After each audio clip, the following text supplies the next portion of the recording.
Sebuah asrama di Jepang yang ditinggali pemagang asal Indonesia terbakar habis. Gimana kronologinya dan apa penyebabnya? Apakah karena gajinya nggak dibayar atau kayak gara-gara lembur dikasih onigiri doang? Mari kita bahas.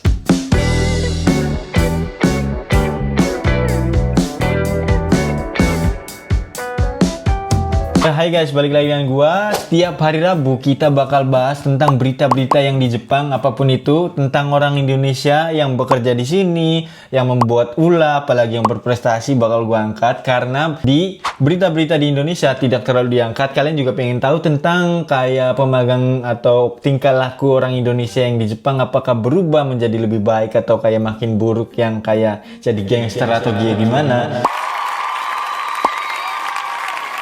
Biar kalian gak ketinggalan tentang berita-berita di Jepang atau kayak update-update terbaru di Jepang, subscribe channel ini dan nyalakan loncengnya. Share ke teman-teman kalian juga yang pengen tahu tentang Jepang-Jepangan, semua tentang Jepang, flow kerja dan lain-lain. Biar pengetahuan kalian juga makin luas guys. Anjas nggak tuh? Gue kayak ini banget ya. Kali ini kita bakal bahas kejadian nyata pemagang asal Indonesia yang bekerja di Jepang. Asrama tempat tinggal mereka terbakar habis.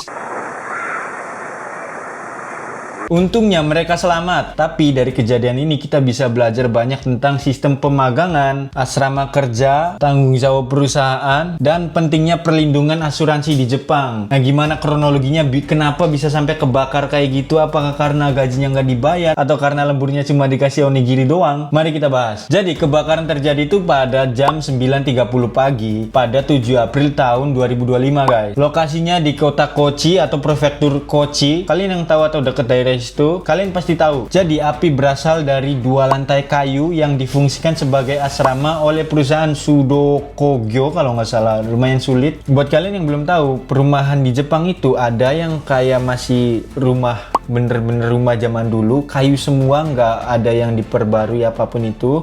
Dan ada juga yang udah modern guys. Nah, di sini ternyata rumah ini atau pemukiman yang di sini ada juga yang masih rumah zaman dulu, kayu semua, mudah terbakar lah gitu. Perusahaan ini adalah perusahaan konstruksi guys. Asrama ini dihuni oleh pemagang teknis asal Indonesia. Jadi saat kebakaran terjadi mereka tidak ada atau tidak sedang berada di rumah guys. Jam segitu dia sedang bekerja di perusahaannya. Mereka sama sekali tidak mengalami cedera atau luka-luka, masih safe. Nah, menurut kepolisian, api ini berasal dari asrama yang ditinggali pemagang asal Indonesia ini guys. Dari situ dia menyebar ke tetangga sekitarnya. Terus api bisa dipadamkan sekitar 3 jam kemudian.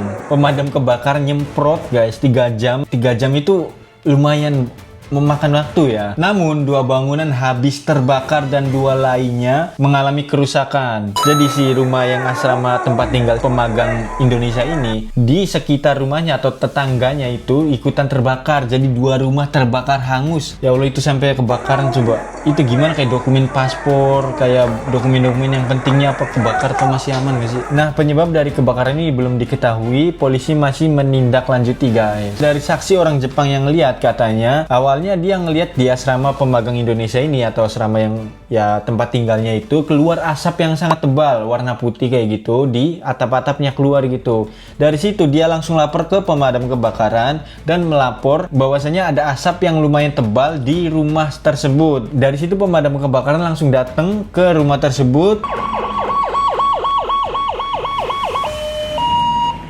Dalam 3 menit saja, menurut saksi mata, apinya sudah membesar dan menyebar kemana-mana guys.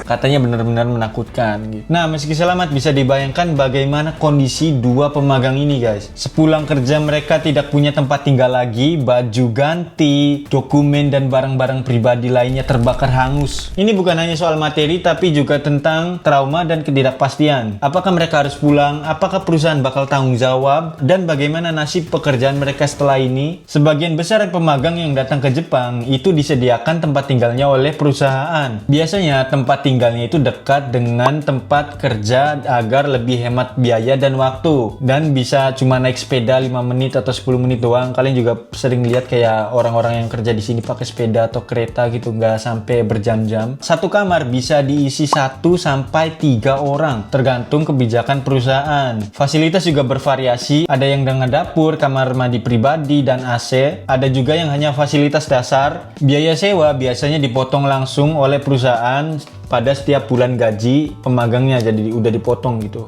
terima bersih, udah asuransi semuanya biasanya dibayarkan oleh perusahaan. Saat terjadi musibah kebakaran, perusahaan bertanggung jawab menyediakan tempat tinggal sementara. Namun pada kenyataannya nggak semuanya kayak gitu guys. Tidak semua perusahaan siap menghadapi hal seperti ini. Sebagian ada yang mencarikan apartemen baru dan memberikan uang ganti rugi atau melibatkan KBRI atau organisasi bantuan kayak di Indonesia itu biasanya. Di Jepang kalian pasti tahu lah, kayak ada organisasi per daerah. Biasanya kayak di Okinawa ada nih kayak organisasinya kayak orang Indonesia gitu, yang Islam, yang ini, yang apa gitu, ada biasanya di grup di Facebook, rame banget, tinggal cari. Sebagian lainnya malah lepas tangan. Jadi penting banget buat calon pemagang untuk memahami isi kontrak kerja guys, termasuk soal asuransi dan tanggung jawab perusahaan terhadap fasilitas. Jadi kalian tuh harus bener-bener dibaca kontrak kerja nih kan. Kalian biasanya sebelum berangkat tanda tangan kan, nah kalian baca dulu nih ini isinya gimana, terus ada yang cocok nggak, ada yang kurang cocok, atau ada yang kayak